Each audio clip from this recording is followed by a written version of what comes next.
Good morning, students. In the last video, I have explained about the role and responsibilities of elected representatives of municipality.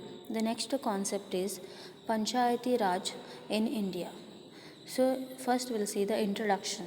So, the word Panchayat means assembly of five. Here, Panch means five and Ayat means assembly. So, Panchayat means assembly of five and Raj means rule. So traditionally, the panchayats consist of elderly and wise people chosen by local community who used to settle disputes between individuals and villages. So you can see in the olden days there will be the head of the village. He will be elected for panchayat consist of the elderly and the wise people they will be chosen for the local community and they used to settle the dispute among any individual and the villages. So the leader of panchayat used to be called as the mukhya or sarpanch. So that head is called as the mukhya or sarpanch. So generally the eldermost or most senior person would be elected to this position. The Panchayati Raj system is also recognized as a form of direct democracy. What is this means? That is, they exercise all the powers of a government at a village level. So that is why it is a direct democracy.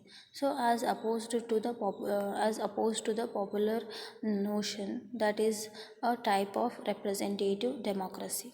So that is the introduction about the Panchayat Raj in India. Then is the term of a Panchayat.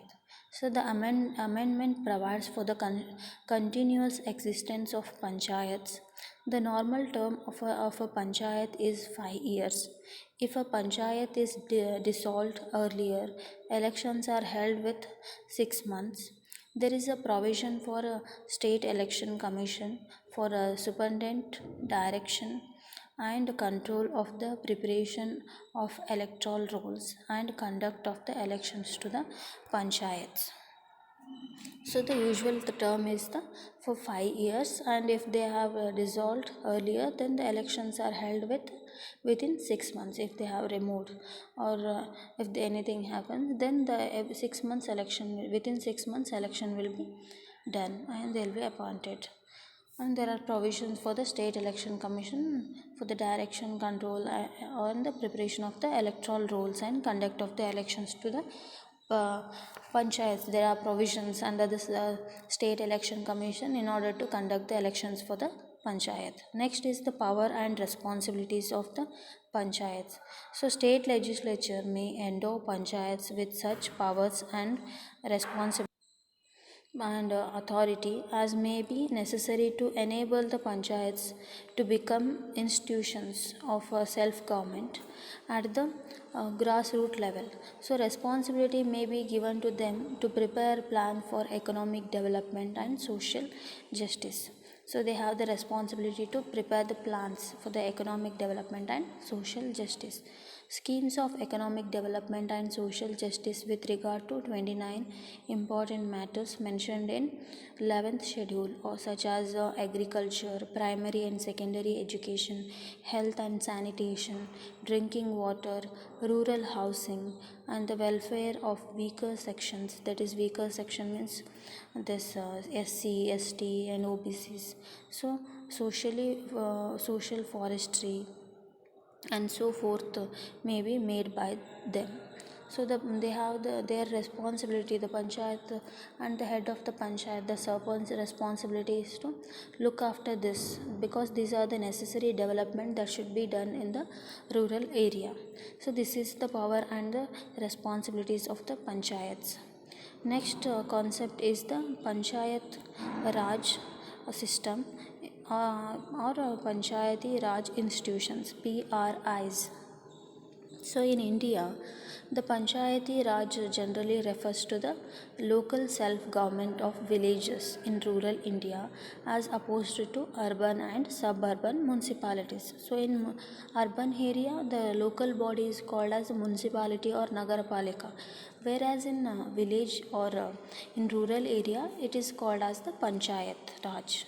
So that is the self-government for the village or rural areas. So it was formalized in 1992 by the 73rd Amendment to the Indian Constitution.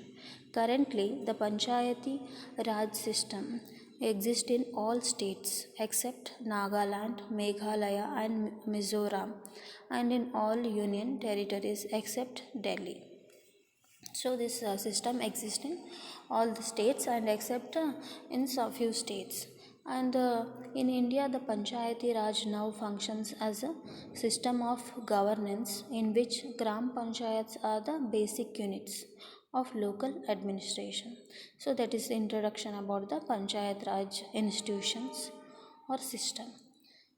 Next, the system has three levels. The PRI, Panchayat Raj Institution or Panchayat Raj System, it has the three levels, that is Gram Panchayat or Village Panchayat or village level, then Mandal Parishad or Block Samiti or Panchayat Samiti or block level, and the third one is Jilla Parishad or Jilla Panchayat or district level. So at village level and block level and district level, the Panchayat Raj system is divided. So there are three levels. So the first one is the Gram Panchayat or village Panchayat or village level. So it is the first tier of Panchayat Raj system and it is the executive body of Gram Sabha. So here it is the first tier of the the Panchayat Raj system and it is the executive body of the Gram Sabha. So Sarpanch is its elected head. Sarpanch is its elected head of the Gram Panchayat and the members of Gram Panchayat are elected from each for a period of 5 years by the members of Gram Sabha. So the members of Gram Panchayat will be elected for a term of 5 years by the members of Gram Sabha. The size and term of Gram Panchayat varies from state to state. The Assam Act provides for the smallest number, that is 1 to 15, whereas Andhra Pradesh and Orissa have provisions for larger bodies, that is 15 to 17 and 11 to 25 respectively. So it is based on the state, the size of the Gram Panchayat will varies. The term of office is 3 years in Arunachal Pradesh, Rajasthan and Delhi, and 4 years in Tripura, Andaman and Nicobar Islands and Assam, and 5 years in Andhra Pradesh, Tamil Nadu, Madhya Pradesh, Uttar Pradesh, Karnataka, Orissa, Punjab, Haryana and other states. So based on the states, it depends on the states. So the Panchayat, the rules and regulation, term of office, everything, it changes based on the states. So that is about the Gram Panchayat introduction. Then about the composition of Gram Panchayat or village Panchayat. What is the composition? So every village Panchayat shall consist of elected members equal to the number of seats notified under subsection 1 of the section 6. So next is all the seats in village panchayat shall be filled by persons chosen by direct election in accordance with the provisions of this act. So all the seats in the village panchayat shall be filled by the person. They are chosen by direct election, not by indirect election. So it should be filled with the person, those who are chosen or selected through direct elections, and should be according to the provisions of the act. Next, in every village panchayat, seats shall be reserved for the scheduled castes and scheduled tribes. So, in every village panchayat, the seats will be reserved for the SCs and STs.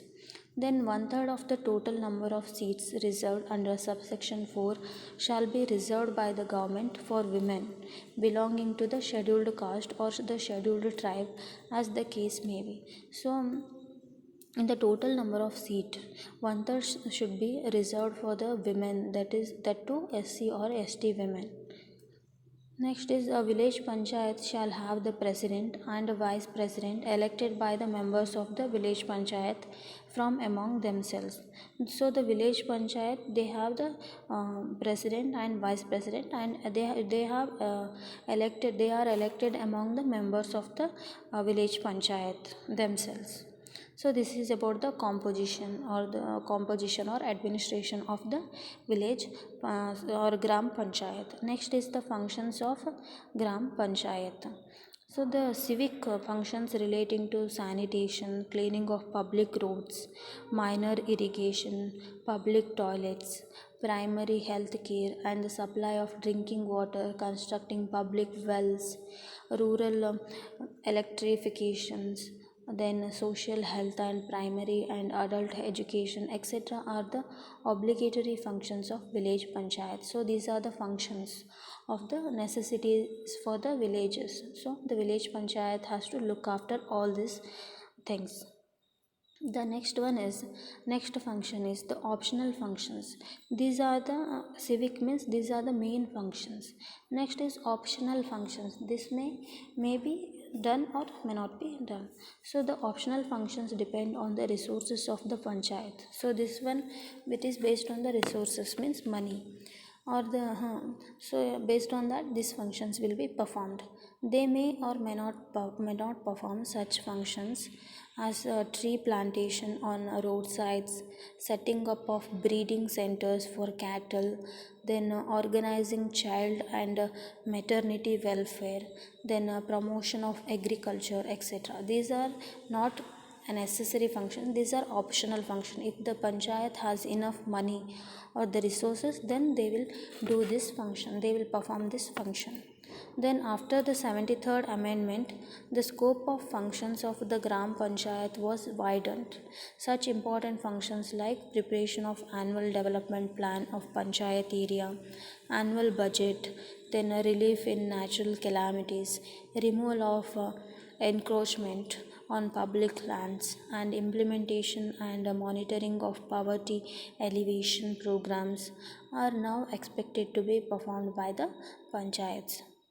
Next function is selection of beneficiaries through gram sabhas, public distribution system, non-conventional energy source, improved chullas, uh, biogas plants have also been given to gram panchayat in some states.